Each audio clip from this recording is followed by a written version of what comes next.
This is Betsy Palmer, and I'm not sorry that I lost my head. It's been worth every moment of it. Did you have another question, Rob?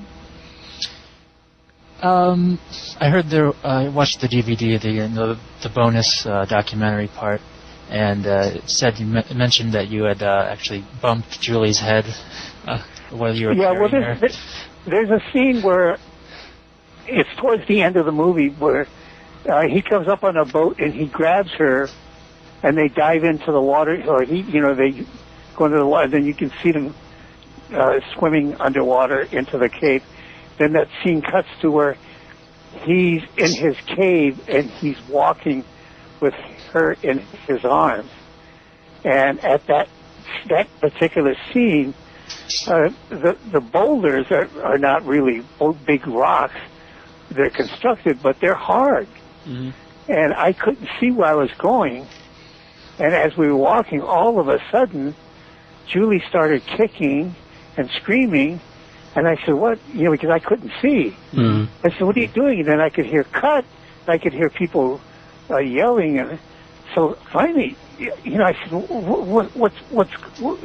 what's wrong? And they said, you walked into one of the boulders with Julie's head. So they took my head off because it was like a big mask that fit over my head. Mm-hmm. So they took it off, and I looked at her.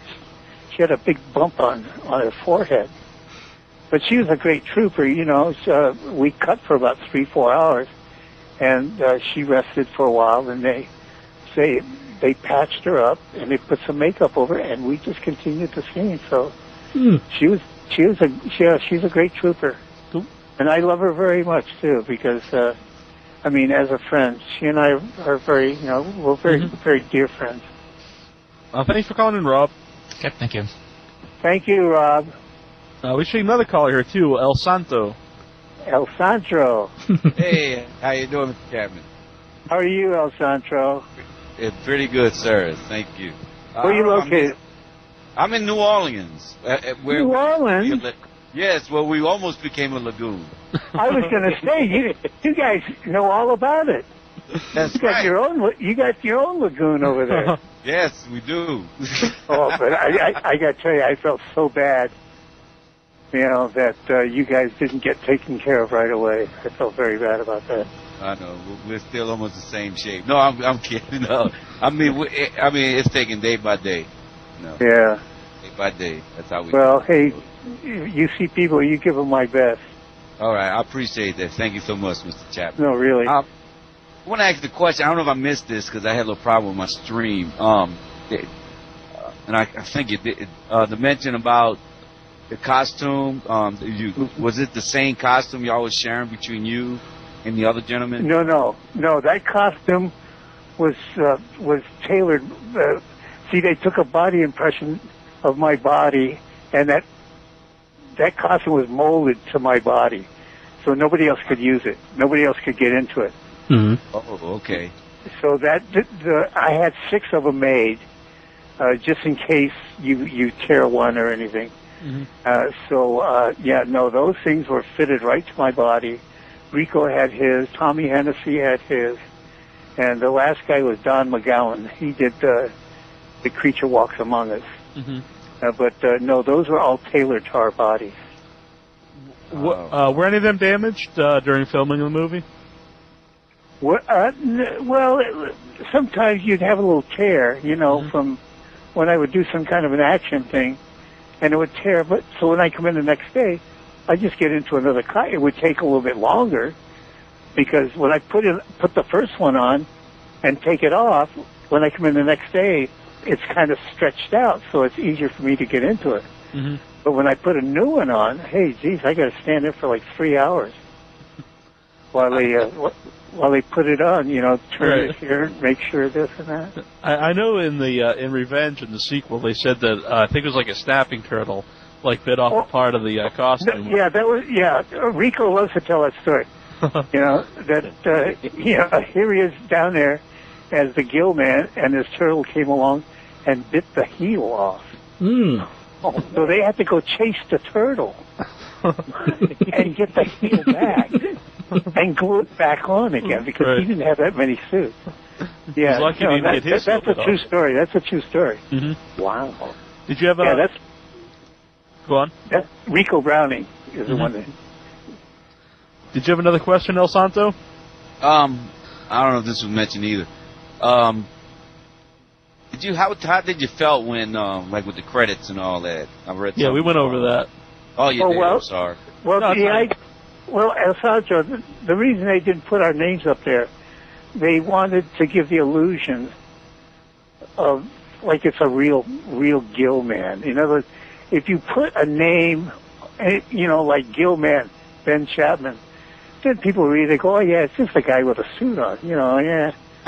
But if you see, you look for, you go, hey, there's no credits. You start thinking, it can't be real. But it still gives you something to think about. Why didn't they have? So that's the reason they did. Because I told the other guys, if you watch Frankenstein from 1930, Boris Karloff, he had a question mark. He never got credit either. You'll see monsters in the credit. You'll see monster, and there's a question mark. Mm-hmm. But when the movie started becoming, in those days, they knew right away that they had a hit. Then he started getting credits. Plus, he was a great actor, and he was a wonderful person. God, he was just a great man. Oh, Boris Karloff. Mm-hmm. He was beautiful.